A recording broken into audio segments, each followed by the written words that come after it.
Hey Aquarius, how's it going? I got some oracle messages for you here today.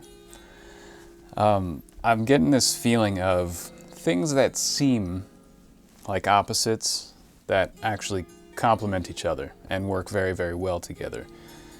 A lot of ideas. The main theme of this reading, I think, has to do with compatibility, puzzle pieces fitting together, and the difference between openness and closedness, and how these things can actually work together. How you don't have to just be completely open or completely closed, but there's a balancing act, maybe an oscillation between two states that can work, kind of like inhaling and exhaling. They're opposites, but are both necessary for one single breath. You know, one breath is made up of two opposite things, an inhale and an exhale. And without these two opposite things, you don't have life. So the main thing that came to me during my meditation when I was tuning in to your energy was compatibility between energies of Pisces and energies of Aquarius. And these are like among the strongest compatibilities in the zodiac, according to my research. And it's funny, another interesting compatibility with the zodiac is that the strongest compatibility is Pisces with Pisces, the second strongest is Aquarius with Aquarius, and the third strongest is Pisces with Aquarius, at least according to the research that I've done. Some astrologers disagree on that point, but in my own life, I've noticed that is actually true. So Pisces and Aquarius get along really well with each other, together with other Aquarians, with other Pisces, and so on. And Pisces is characterized a lot by belief and faith, and Aquarius is characterized a lot by knowledge, like hard knowledge, and innovation, utilizing hard knowledge. And oftentimes these two things are seen as mutually exclusive, especially in the last, roughly 1,000 years of history. The concepts of belief and knowledge have been divided from each other. This is like the division of spirituality from science that occurred beginning about 1,000 years ago, really taking hold about 500 years ago. And we're being tasked with, or you're being tasked with, bringing them back together. So how do you have your heart and your head work together? The heart can bring you toward belief and faith, but the head brings you toward facts and logic.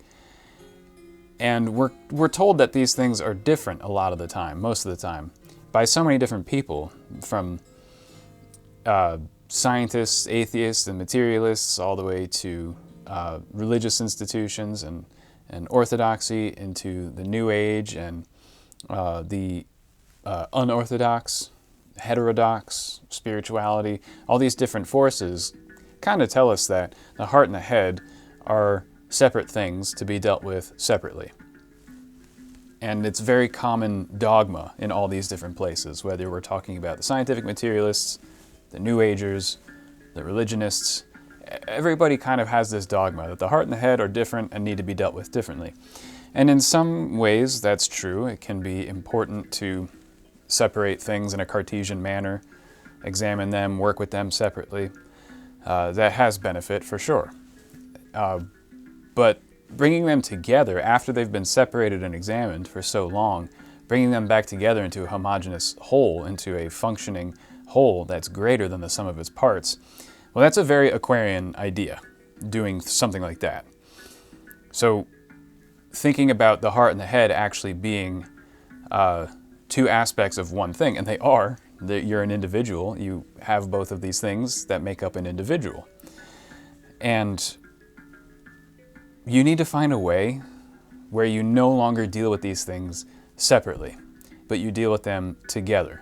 That you no longer think of them as two distinct things or two distinct modes of perceiving reality, two distinct modes of acting within reality, but one thing that works on its own. not two things that work separately or on their own, but one thing that works coherently. And so how do you bring together belief and knowledge? How do you work with belief to allow that to open your heart and your mind, but have it lead to real knowledge? That's been a struggle of mine my entire life. I learned that knowledge first begins with belief, that if you don't first make the choice to believe in something, you won't gain knowledge about it. You'll be closed off from it. You have to take a leap of faith to begin a path of knowledge gathering, knowledge seeking, knowledge gaining. Because if you can't imagine something might exist, then you'll never find it. You'll never know whether or not it actually exists. And if that thing that exists is within yourself and within your capacity to experience, you first have to believe in it. Because you can't know that there's, various states of consciousness unless you've experienced them first. And you can't experience having different altered states of consciousness unless you first believe in them, act as though you can achieve them. So this is the spiritual or occult analogy I'm using with states of consciousness. If you want to expand your consciousness or experience a different state of consciousness, you first have to believe that it's possible to experience an altered state of consciousness. Otherwise, it's not going to happen.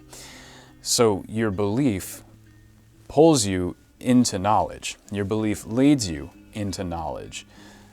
I think of the Hermit Tarot card where the lantern he's holding is belief. The belief is lighting his way, and it reveals the things around him. It reveals facts about the world around himself. And the light is his imagination, his belief, his faith that things exist. And so figuring out how these things are actually the same, even the way I'm describing it, belief leads to knowledge, that still treats them as two separate things. And to bring them together, it seems to me is a bit beyond language, is a bit beyond intellection, it's a bit beyond concept. So you can't really talk about it, I can't really describe it. I can only use sort of this prosaic approach, saying things like belief leads to knowledge, or faith opens you up to experience. And it's still dealing with it as though it's two separate things, because I have to speak over time. This is like a process of duration of one thing and another thing working together. So this is a very difficult task for you. This is like, they call it in the Zen tradition a koan, K-O-A-N, which is holding a paradoxical idea, two paradoxical ideas in your head at the same time. That cannot be explained away. They're both true, yet it seems as though they both can't be true. It seems as though only one of these things can be true. But the longer you hold them in your head without trying to intellectualize it or conceptualize it, you just believe that they're both true and know that they're both true, eventually it just kind of clicks and you just sort of get it. And then you realize that, oh, that understanding cannot be explained. That's why I had to hold these two ideas in my head for so long and just have it click in this higher way. And you have like a transcendent mind that's higher than your intellectual mind. And that part of you understands this paradox and how to reconcile this paradox. So there, we have a higher mind beyond our intellectual mind, which can bridge the gap between belief and knowledge and bring them together. And this is something that can only be experienced. It can't be taught to you, it can't be explained to you. Sure, people like me can point you in the right direction. You can read poets like Rumi and Khalil Gibran or whoever, and they can kind of give you signposts that kind of point the way poetically about what this state of consciousness is like. But ultimately, you just have to figure out how to do it on your own within yourself and bring the ideas of belief and knowledge together into one functioning organism. And so we have this idea of taking a step back, of retreating, maybe like taking like a spiritual vacation. Like if you're thinking about going on like a yoga retreat or some such thing like that, because those things are becoming increasingly popular, go for it. If you've got the opportunity to take a break and go on like some type of spiritual retreat or some type of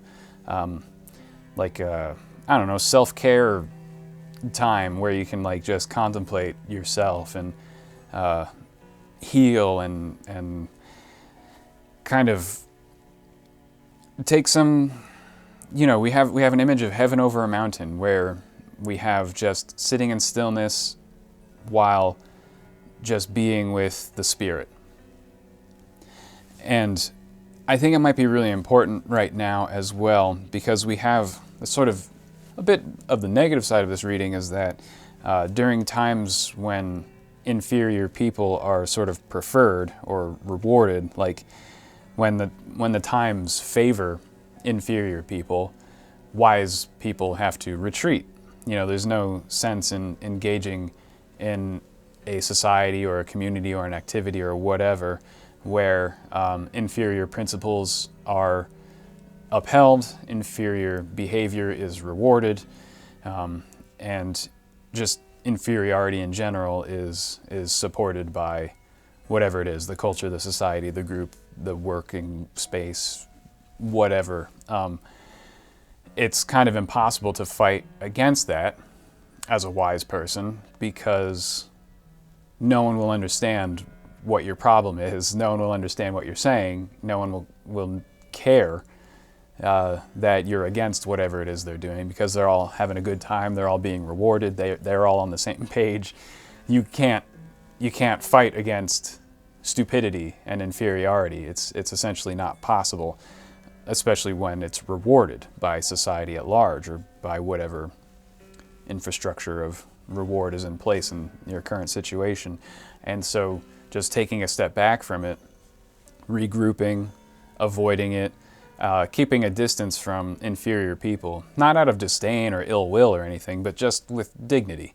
And this is sort of like a strategic withdrawal, a time to cut losses and just gather yourself and preserve your strength for future success, for future advancement.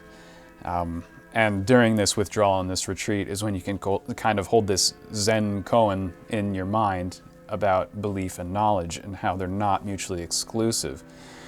And again, like these ideas of Pisces and Aquarius kept coming up in my mind, like it was super important.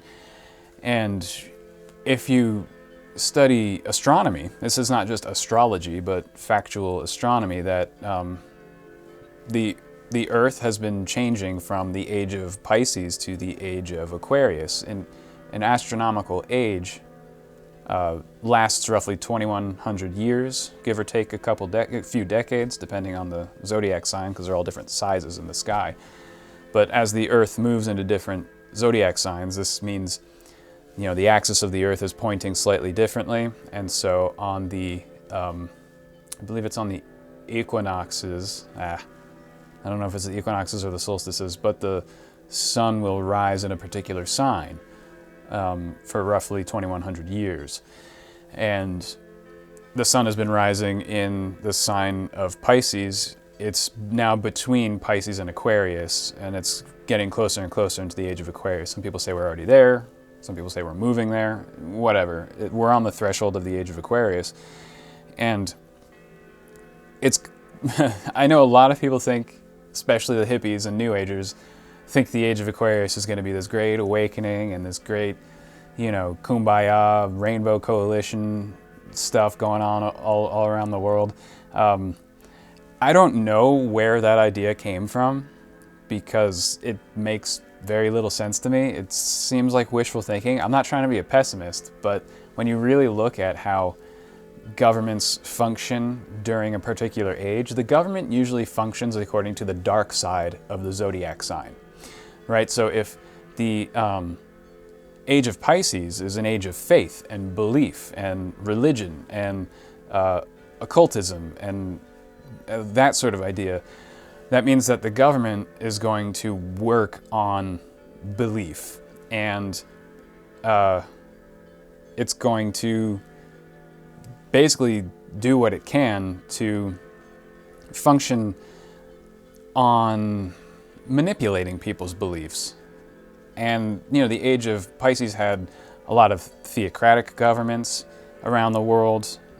Wars were fought Like there were crusades, they were fought on religious ideas. And you know, that sort of idea was very, very common in how governments worked. It's working with faith and beliefs and ideologies and stuff like that. As we get into the age of Aquarius, it's going to be more about science and techniques and technology, and belief and truth are not really going to matter. Like in the age of Pisces, it's all about like, what is true? What is the truth? How do I use the truth? How do I find the truth? I believe in the truth. It's all truth, truth, truth. And people cared so much about the truth. In Aquarius, the truth doesn't matter. Only what is possible matters. And what is possible is that the masses of people can be controlled via technology. We understand that's possible. An Aquarian government is going to capitalize on that and really push that button. And scientific materialism is probably going to become even more prominent. We'll probably have governments based on scientific experts, no longer on charismatic politicians, as we're characterized by the age of Pisces, but more on technical experts and like what is possible and what can be done. You know, if the masses of humanity are sad and depressed and angry, how can we just change their biochemistry to make them feel happy? How can we zap them with mind control rays to make them smile and docile instead of making them violent criminals? And it won't matter if it's ethical or not. It won't matter if it's truthful or not. It will only matter that it's possible and that it can be done. So what this will cause is the creation of a lot of secret societies. Secret societies are very Aquarian, where things get driven underground because the mainstream doesn't want it to exist, because it conflicts with the management of people, the management of societies. An Aquarian government knows about management capabilities, how to manage things, how to manage people, and it will simply do that however they can to, you know, do things, like I said, like increase happiness, decrease crime, and so on. They will just do what's possible. And people who don't like that will be driven underground. People who believe in more spiritual things will be driven underground. This is really the age of Aquarius we're entering into, according to what I think about Aquarian principles and stuff. I don't know where what was that musical Hair? The age of Aquarius? Like, I don't know where all the hippies and New Agers get this idea that there's a great awakening going on. To an extent there is, but what I'm trying to get at is that the creation of secret societies is a form of retreat, is a form of gathering strength, is a form of taking a step back to wait for future advancement, to strategize on one's own or with a very small group of people, a group of people with whom they're very compatible. And the rest of the world basically doesn't know about their existence. They're a secret society. So finding now like-minded people with whom you're compatible with whom you're compatible, and working with them and being yourself around them while kind of hiding yourself from others with whom you're incompatible. I know this from a psychologist or a therapist perspective, this would be a big no-no, but you know what? I'm not a therapist, so I don't really... Again, this is an Aquarian reading. I don't care about what is ethical. I care about what is possible in this moment for this reading, right? That's the Aquarian idea. It doesn't matter what is true or ethical. It matters what is possible and what can be done to achieve a particular goal, to achieve a particular innovation. An Aquarian looks at what can be innovated, why it can be innovated, and how it can be innovated. And the rest about truth and ethics, unfortunately, doesn't really figure in a lot of the time. So this is a time for really rethinking how you act in the social sphere, and thinking about why you act in certain ways in the social sphere, and really just being true to yourself, being yourself regardless of what the rest of society thinks. And if the rest of the society is going to ostracize you or punish you or ridicule you or whatever, then you have to retreat. You have to continue doing what you're doing, but on your own, because you can't compromise with the darkness of the world. You know, there's no compromising with evil or inferiority. Because if you compromise with evil or inferiority, you are simply lowering yourself. You're not raising them up. They cannot be raised up most of the time. So you will not affect them by compromising with them. You are only affecting yourself, and you're only degrading yourself by compromising with inferior people. I know that sounds extremely arrogant. It's also extremely true. You can't clear up muddy water by pouring your clear water into it. Your clear water simply becomes muddy. End of story. I know this is not a reading about ethics. Perhaps that's something that you need to think about as well, is perhaps throw away your code of ethics that you've been living by and develop a new one that is more effective at achieving goals and cares less about what other people think and feel. This is perhaps a time to realize that you don't have to care that much about what others think and feel. You simply don't. Because maybe most of them don't give a shit about what you think and feel, and maybe you shouldn't misplace your compassion anymore. Have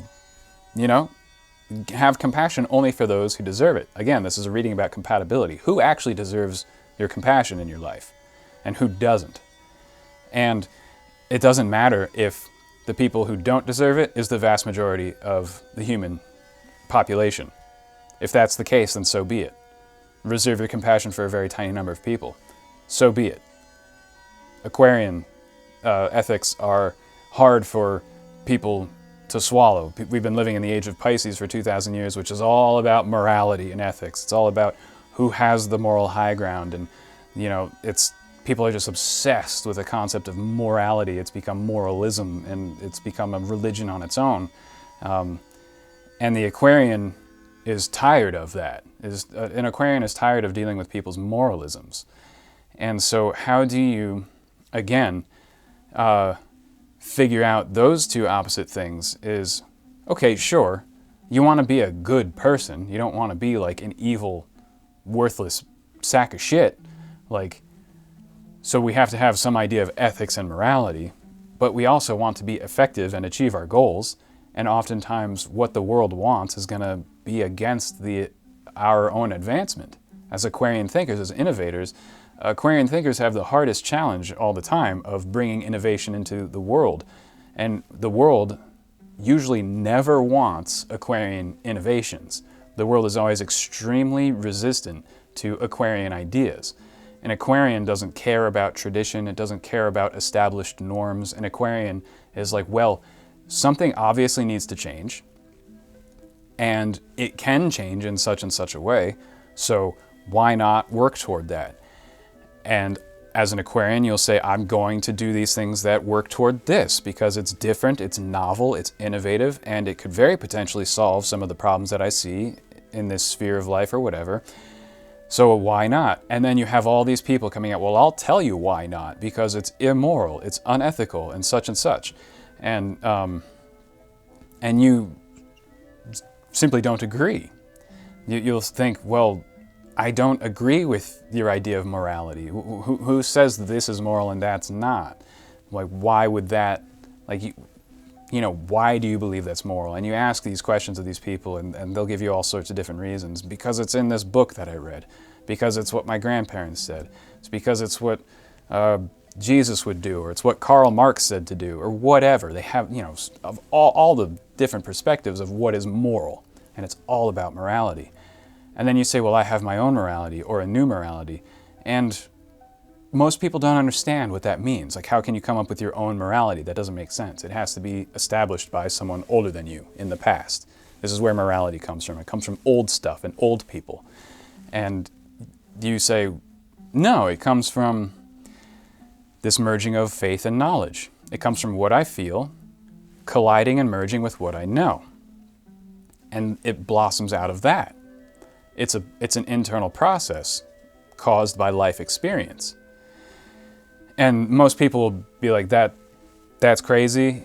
That's anarchy, that's nonsense, what are you talking about? That can't be done. You can't standardize that or codify that. You can't put that in a law or legislation. You can't make a policy out of that. You can't base an economy on that. You can't base a religious institution on that. You can't base, and they'll tell you all these reasons why your individual belief and individual experience of knowledge cannot possibly work, because as a society, we all have to have a consensus, and Aquarian says, fuck your consensus. That's what an Aquarian says. That should be the catchphrase of the Aquarius zodiac sign, is fuck your consensus.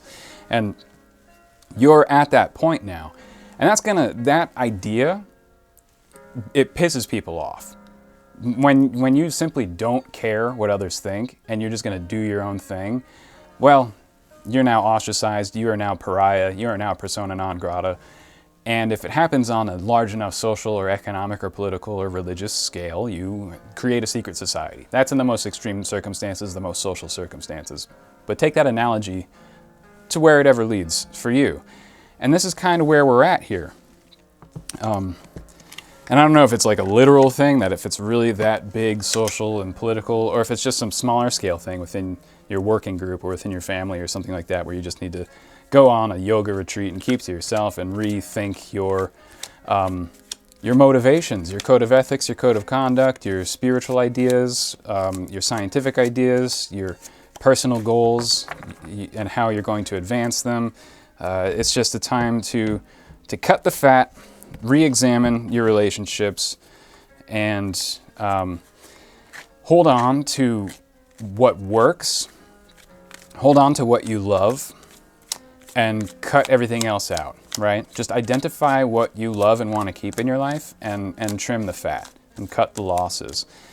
And do it because you want to do it. You don't need any other reason besides you want to. You know, this is like this reading is like just stand up for yourself. Tell everyone to piss off if you have to. And just you do you. This is a you do you reading, Aquarius. I'm getting like a feisty energy, a rebellious, revolutionary energy from you, and I like it. I like it a lot. It feels good. It feels intense. It feels like it can get you into trouble, but life is full of trouble. Now, I'm not saying you should do anything stupid or wild, because this is, again, a reading of retreat and withdrawal, not a reading of action. Action now at this point, if it's action within society or action in the group, it's not going to work out. Like, you can't compromise with these people. You can't make them see what you see. It's not going to happen.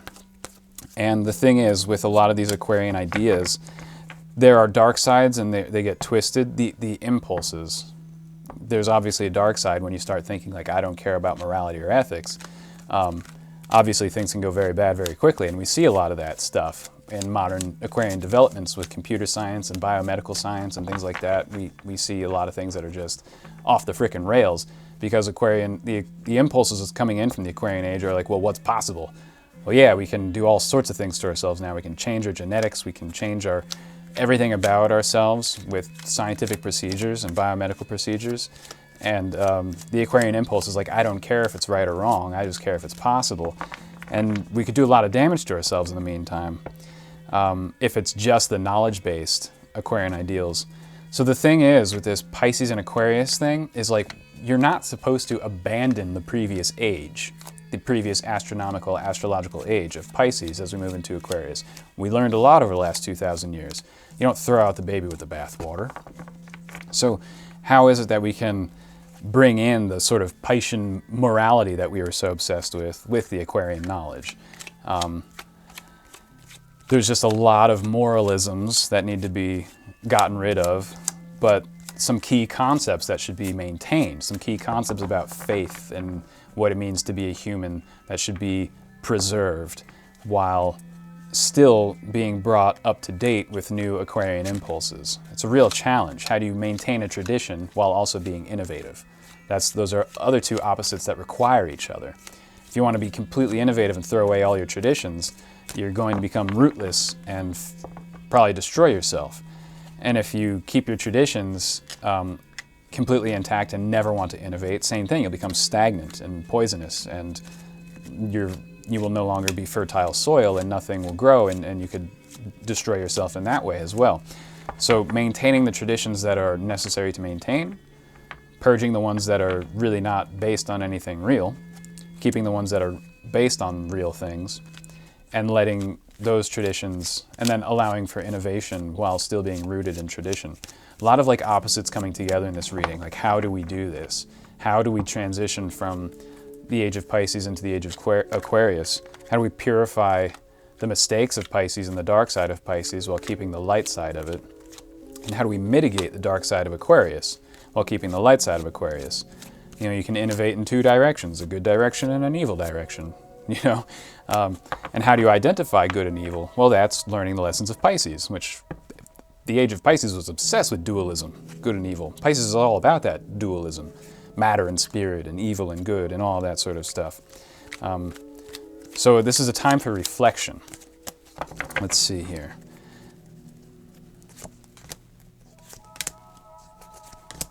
Wow. Okay, so we got 3 major arcana cards coming out right on the gate. We've got the Hierophant, the Hanged Man, and the Moon. And this is just confirming everything I've been saying, is you have your own inner authority, and it's, to you, it's higher than any authority that exists. It's more important than the legal authority, it's more important than the religious authority, it's more important than the New Age movement, it's more important than anything that has set itself up as an authority figure. Because you've changed your perspective. I mean, you're an Aquarius, you were probably born with a different perspective from the masses of humanity. And it went on inside, and is going on inside. This is something that is personal to you, and most people don't see it, or they don't understand it if they do see it. But there are some people who do see it and do understand it, and those are the people you're compatible with. And generally, it'll be probably a Pisces person or another Aquarius who will understand and have no problem with the way you see things. So if that's important, if that's an easy way to figure out like who might be able to join my little secret society, is, well, who do I know has strong Pisces or Aquarius placements in their birth charts? Maybe I'll start asking everybody for their birthdays. That might be a fun exercise to do.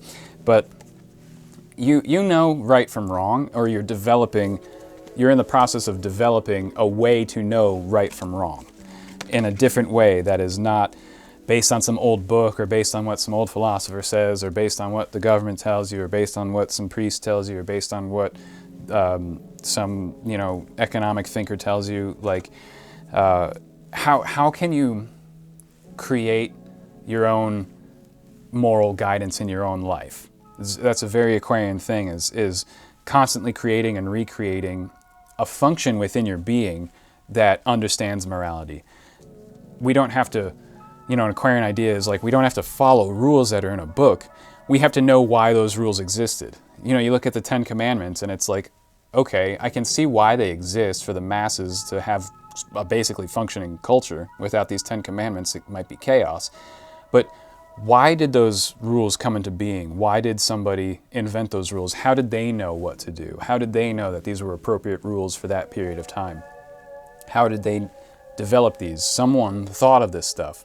What was that process? What was that function? And if I can create that function within myself, then I don't need to listen to anybody else.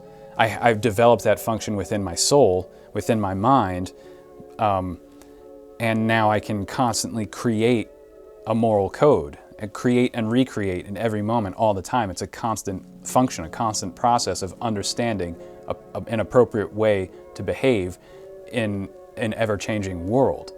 How do I understand what is moral and what is not? How do I understand what is proper behavior and what is not? How do I understand what is a good tradition and what is not? How do I understand what is a good innovation and what is not? Instead of trying to get all these different ideas that conflict with each other from all these different groups, they all disagree with each other on what is moral and what is not, what is innovative and what is not, what is traditional and what is not. I can't just pick one of these. They all have their reasons for believing this stuff. They're all valid reasons. Some of them are invalid, and it's too much. It's like, it's all static. It's all noise. So you have an inner authority, and you're developing an inner authority. Maybe you already have, and now you have to figure out how to really use it and really live by it.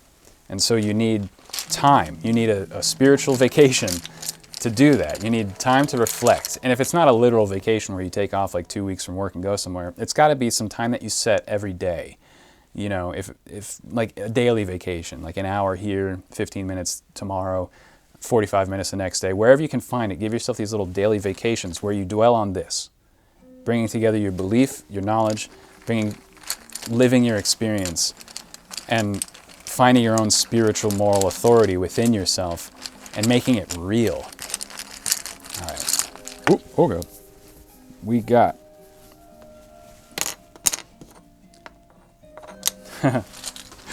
we got the prison and the left-hand path.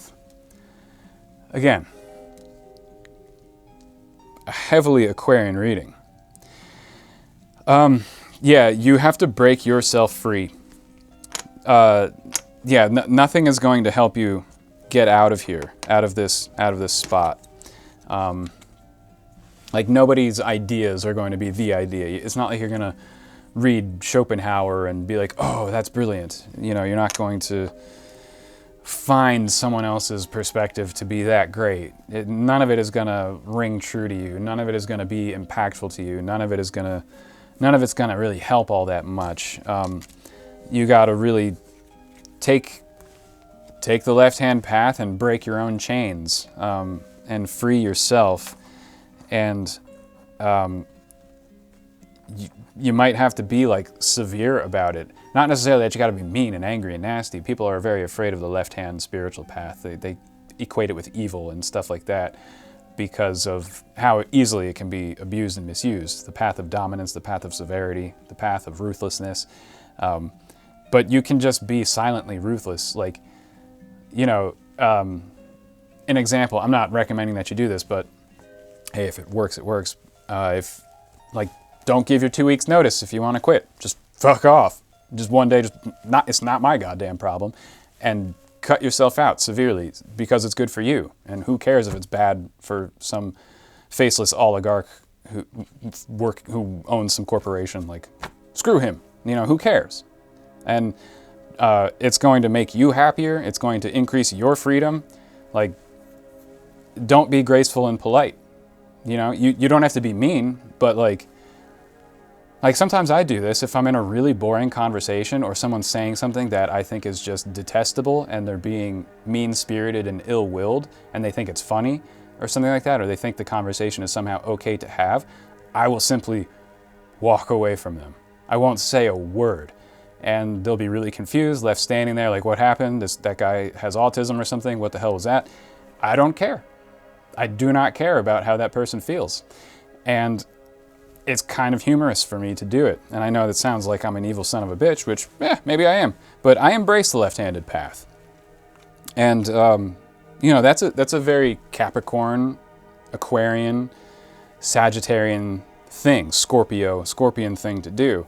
And like Aquarius and Capricorn and Sagittarius are among the most mature zodiac signs, and they're very left-handed. And they're like right there at the end of the zodiac. So it's interesting that among the most mature of the zodiac signs, the four most mature, Sagittarius, Sagittarius, Capricorn, Aquarius, and Pisces, three of them are very strongly left-handed in terms of spiritual methodology. And then Pisces is sort of middle path or something.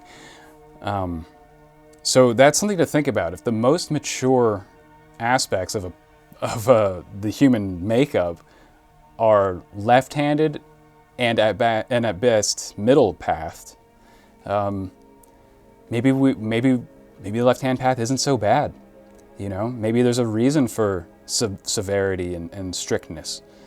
And how can that work into my new moral system that allows for equal parts of tradition and innovation? Or maybe a little bit more innovation. This is an Aquarian reading.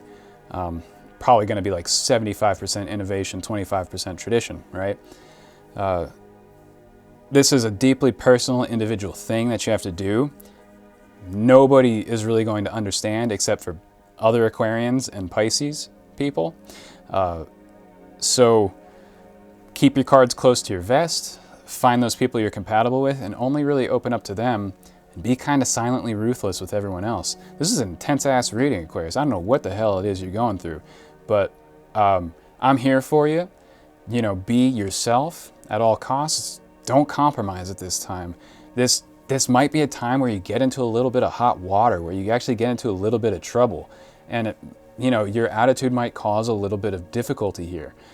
But it's one of those times where it's like, it's the difficulties that a rebel brings upon themselves. Like, it's a difficulty that's like, who cares? I don't care that these difficulties are going to be brought upon me, because I'm going to retreat.